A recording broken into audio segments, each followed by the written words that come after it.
लंका कांड में प्रवेश कर रहे हैं।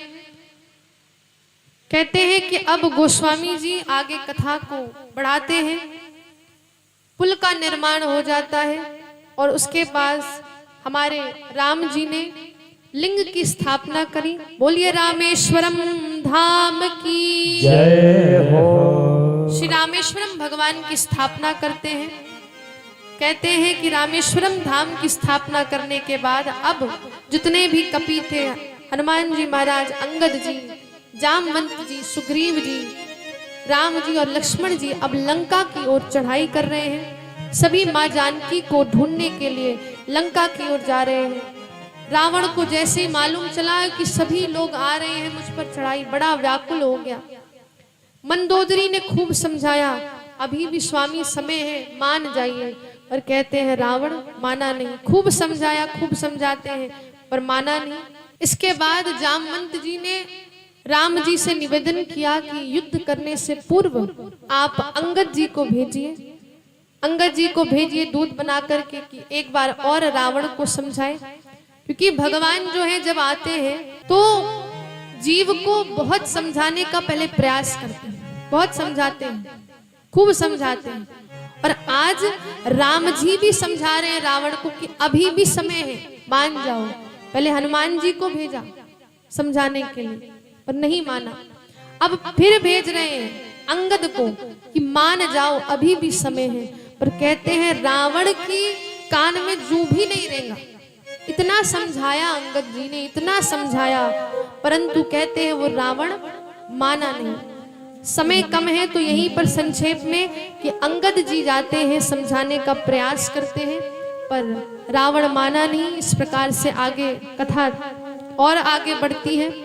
अब कहते हैं युद्ध का प्रारंभ हो रहा है, राम रावण का युद्ध प्रारंभ हो रहा है। और कहते हैं युद्ध होता है, हमारे लक्ष्मण जी और मेघनाथ जी का युद्ध होता है। एक दूसरे को खूब सब पर तीर चला रहे, खूब अस्त्र शस्त्र चढ़ते हैं। कहते हैं लक्ष्मण जी ने ऐसा मारा, एक समय ऐसा आया कि मेघनाद मूर्छित होकर गिर गया और उसने अपनी माया का ऐसा प्रयोग किया, ऐसा प्रयोग करता है, पुनः वो जीवित हो गया। पुनः जीवित होता है और फिर माया के ही कारण वो हमारे लक्ष्मण जी पर शक्ति मार देता है। और उसी समय हमारे लक्ष्मण जी को शक्ति लगती है और मूर्छित होकर गिर जाते हैं। भक्तों ने पूछा लक्ष्मण जी को क्यों शक्ति लग गई?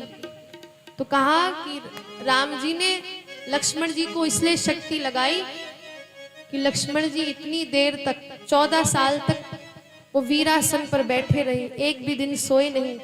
तो राम जी ने कहा कि थोड़ी देर मेरे लक्ष्मण को भी आराम मिल जाए, इसलिए उनको शक्ति लगाकर उन्होंने थोड़ी देर का नाटक कि मेरा लक्ष्मण भी थोड़ी देर आराम कर ले, इतने सालों से मेरे लिए जगा है, इतना मेरे लिए उसने कार्य किया है, इसलिए अब शक्ति लगती है। कहते हैं एक एक करके सारे जितने भी वीर हैं वो मारे जाते हैं, सारे वीर मारे जा रहे हैं। आगे बढ़ता है, राम रावण का युद्ध चल रहा है और आप सब जानते ही हो उस कथा को, तो ज्यादा हम विस्तार से नहीं कहेंगे। कहते हैं लक्ष्मण जी मेघनाथ का युद्ध हुआ, मेघनाथ जी को शक्ति लगी, सुषेण नामक वैद्य आते हैं, उनको पुनः ठीक लक्ष्मण जी को करते हैं। फिर उसके बाद राम जी ने कुंभकर्ण को परम गति प्रदान की, मेघनाथ का भी उद्धार करते हैं। और अब युद्ध होता है राम और रावण का। आज रावण बड़ा ही भयभीत है कि मेरे सभी लोग मारे जा रहे हैं, सभी लोग मारे जा रहे हैं, भयभीत है। परंतु कहते हैं जब रावण राम जी के सामने आता है तो उसके मन में यही अभिलाषा है कि मैं भी परम धाम को प्राप्त हूँ। और इसी अभिलाषा के साथ अब वो राम जी के सामने आया, बड़ी वीरता के साथ युद्ध कर रहा है। और विभीषण जी महाराज कहते हैं कि राम जी आप इनको कितना भी मार लो, ये मृत्यु को प्राप्त नहीं होगा, क्योंकि इसकी नाभि में क्या है, अमृत है, ये नहीं मर सकता है। इसलिए कहते हैं हमारे हनुमान राम जी महाराज ने 31 बाण चलाए। कहते हैं कि जो 30 बाण थे उन्होंने रावण के जितने मुख थे, हाथ थी, भुजाएं थी, उनका वध किया। और जो एक बाण 31वां जो बाण था वो जाकर के हमारे जो रावण जी हैं उनकी नाभि में लगता है और नाभि में जैसे ही लगा हे राम कहते कहते जो रावण है उसको परम गति प्राप्त हुई। बोलिए रामचंद्र भगवान की जय। इस प्रकार से हमारे भगवान ने उस रावण को भी परम गति दी। मेघनाथ जितने भी राक्षस थे, कुंभकर्ण आदि सबको कहते हैं वीर गति प्रदान करी, सबको अपना धाम दिया। और इस प्रकार से कहते हैं फिर मंदोदरी आती है, खूब विलाप करती है, विलाप होता है। और अब कथा जो है वो आगे बढ़ती है। जितने भी वानर हैं वो सब आज प्रसन्न हैं कि रावण मारा गया। उसके बाद सभी वानर माँ सीता के पास जाते हैं, अशोक वाटिका से नकली सीता जी को लाते हैं।